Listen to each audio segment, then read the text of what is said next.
L'année suivante ne se passa pas sans orage. Madame de Gerville se laissa aller à de petites concessions, puis à de plus grandes. Au couvent, les notes de Gisèle n'étaient guère favorables. Elle fut en retenue plus d'une fois. Ses amies, ou plutôt ses compagnes, la trouvaient exigeante et volontaire. Gisèle fit sa première communion, puis sa communion solennelle. Elle rentrait chez elle aux vacances, passait du temps chez ses cousins, se montrant tantôt charmante, transformée, tantôt insupportable, comme par le passé. L'été de ses 14 ans, elle quitta le couvent. Elle se trouvait suffisamment instruite. Et elle espérait mener une vie plus agréable à la maison. Et le cher ange fut accueilli à cœur et à bras ouverts par son père, sa mère, Ses oncles, ses tantes, ses cousins, et quelques amis qui passaient leurs vacances au château de Gerville. Ses tantes, Blanche et Laurence, étaient mariées. Tout ce monde éblouit et enchanta Gisèle. Elle fut donc charmante. Mais cette figure charmante perdait tout son charme quand la demoiselle était irritée.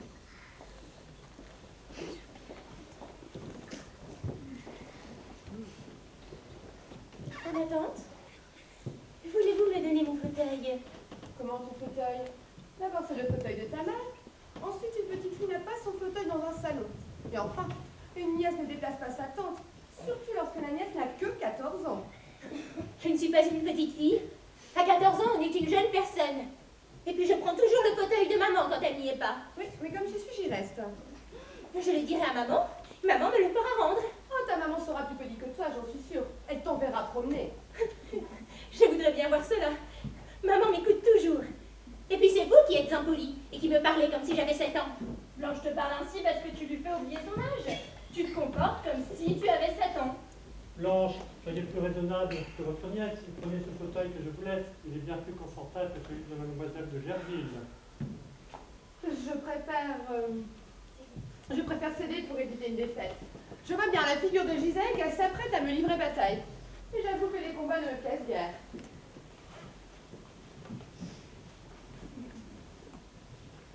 Votre triomphe ne vous a pas profité, mademoiselle. Vous ne paraissez pas satisfaite de votre fauteuil. C'est que mes tantes m'ont abandonnée. Elles ne me regardent seulement.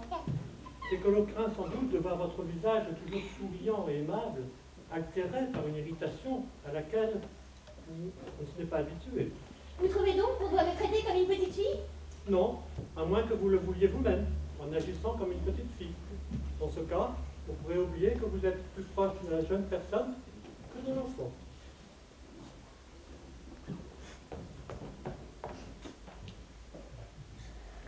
Est-ce que Gisèle est souvent sujette à des accès d'humeur comme celui qu'elle vient d'avoir? Elle est encore si jeune qu'elle ne révèle pas ses paroles et ses remarques. Mais l'accès, comme vous l'appelez, n'a pas duré. Est-il vrai que ses parents l'ont fort gâtée dans son enfance? Très vrai. Et il la gâte encore. Gisèle a eu le courage et le bon sens de bien vouloir entrer au couvent. Sans quoi elle ne serait ni gentille, ni instruite comme elle l'est.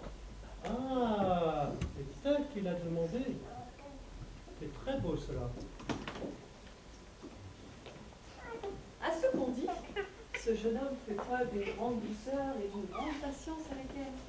Qui sait, peut-être que lui réussira là où les autres ont échoué. C'est un très bon ami du mari de Madame Blanche, semble-t-il. Sa jeune tante favorisera sans aucun doute les rencontres entre Gisèle et ce jeune homme. Mais je lui souhaite bien du courage.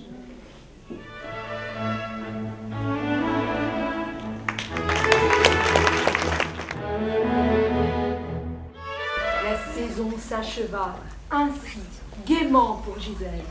Puis, Julien partit pour passer son examen de fin d'études. Après son départ, Gisèle se laissa aller davantage à ses caprices et à ses violences. Léontine pleurait souvent. Monsieur de Gerville était sombre et taciturne. Gisèle était sans cesse mécontente et ennuyée. La seule chose bonne dans laquelle elle persévérait, c'était l'étude. Elle lisait beaucoup, étudiait la musique, se promenait souvent pour prendre des vues. Elle dessinait très bien. C'est donc au milieu des discussions, des emportements et des exigences de Gisèle que se passèrent les 2 années suivantes. Léontine et Victor de Gerville vivaient dans la crainte continuelle de mécontenter leur fille. Enfin, un jour, elle déclara à sa mère qu'elle voulait se marier. J'ai 17 ans et demi. Je m'ennuie à la maison. Je suis fatiguée d'être contrariée du matin au soir et de devoir toujours obéir. Je veux commander à mon tour. Mais tu crois, ma pauvre enfant, qu'en te mariant, tu seras dispensée d'obéir, que tu pourras commander?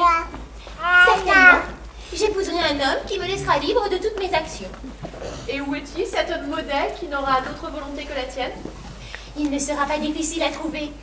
J'épouserai Monsieur Julien. Il vient nous voir de moins en moins depuis un an. Je crains que tu ne te fasses des illusions à son sujet. Non, il est tout juste le mari qu'il me faut. Il est certainement très beau et très raisonnable, mais j'ai peur qu'il ne craigne ton caractère trop vif et ton trop grand désir de t'amuser. Faites-lui parler par ma tante Blanche. Vous le verrez accourir bien vite. Je ne demande pas mieux, ma chérie. Je vais faire savoir à Blanche que je désire lui parler. Retourne à ton piano, mon enfant. Blanche, demandée par notre sœur, ne tarda pas à arriver. Léontine lui dit alors le désir que manifestait Gisèle de devenir la femme de Julien. Crois-tu, Blanche, que Julien y songe de son côté? Je ne sais pas.